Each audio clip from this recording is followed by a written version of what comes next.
Just sitting here on this rock on the London foreshore. A little bit of tin glazed earthenware. Ooh, decorated both sides. A bit of delft. The glaze is very worn around the edges, it's quite a fragile glaze. But this is hand painted, and it's nice that it's decorated both sides, that's quite unusual. So that's very pretty, I like that. So this will date from about anything from 1650 to 1770. That sort of time frame for tin glazed earthenware in London. Right on the water's edge now, the waves lapping gently in. Probably stoneware, I think.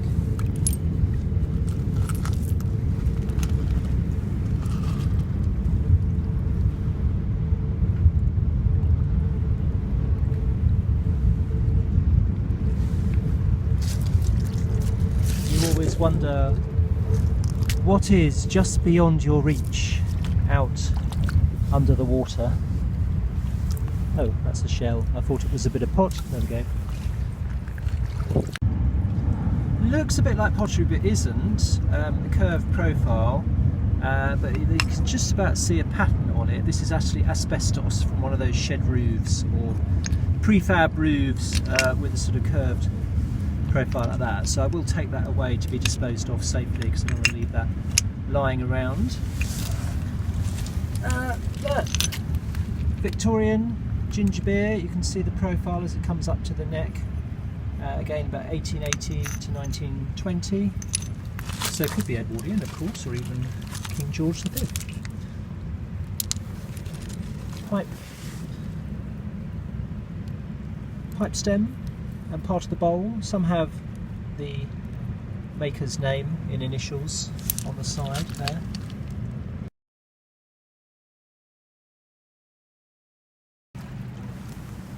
Straight back to Roman London here. It's only a tiny piece, but it is colour-coated ware, part of a Roman vessel.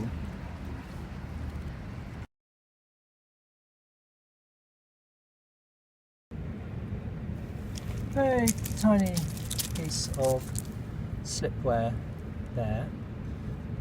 2 dots and a line, that's all that's left of what was a very nice vessel originally.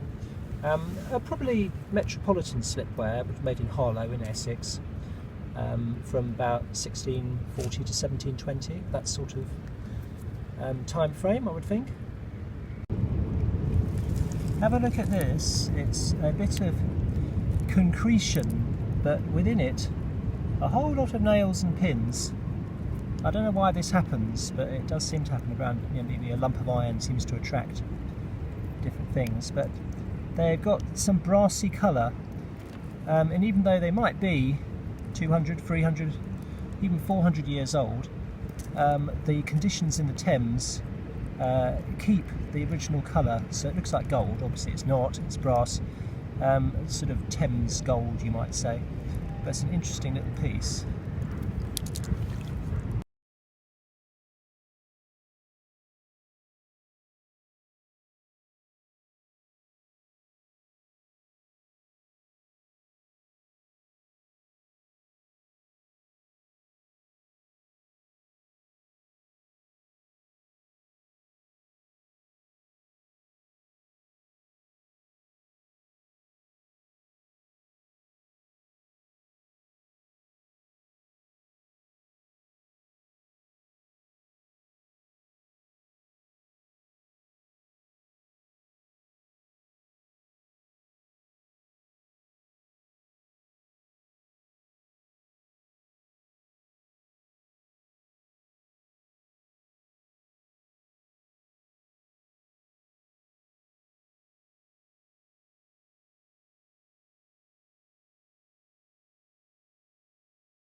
Okay, we're into the next stretch of foreshore, large area. This is an example of erosion, this sort of drain outlet here.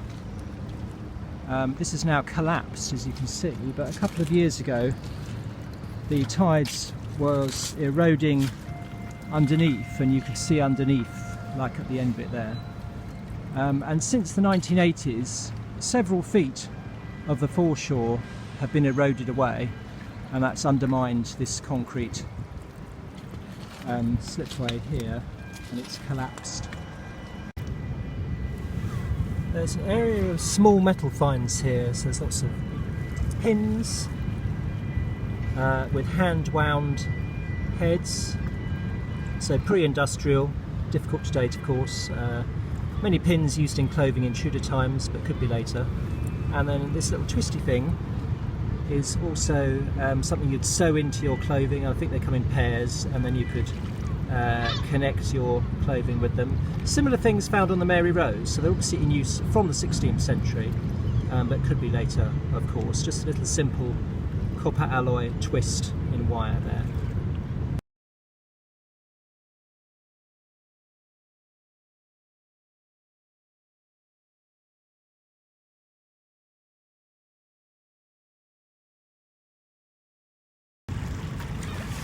Here's an unusual one.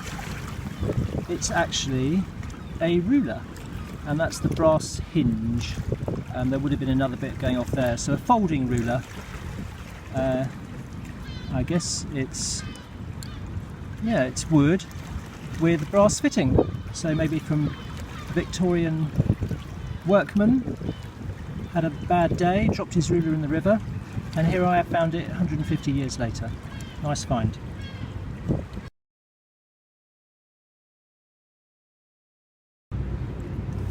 Let's have a look at this.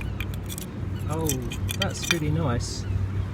That's a lovely handle and top to a German stoneware jug. Again, probably 16th century, globular form. I'll post a photograph of a complete one. So that's really nice, just lying there, just in the shadow of this rather imposing edifice. I think it's a customs house, I'm not sure. Anyway, so that's a nice link with Tudor London.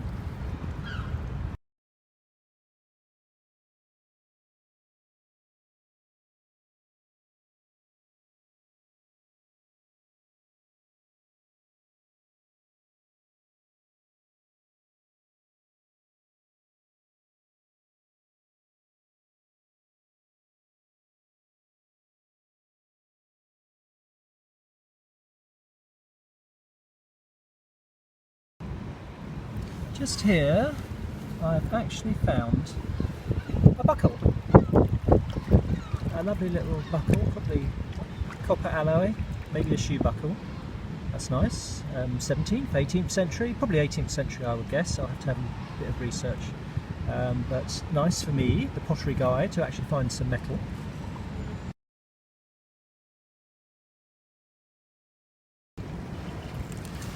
Here's another nice find. Is actually the top, the finial of a money box, probably in borderware, white borderware. These were made in the 16th and early 17th centuries, so it could be Tudor or Jacobean, but very much exactly the same as the ones that they found at the Globe Theatre when they excavated the Rose Theatre, where the patrons of Shakespeare's plays would put their money in a money box, and then they'd be broken after the end to count the money. So that's a very nice find.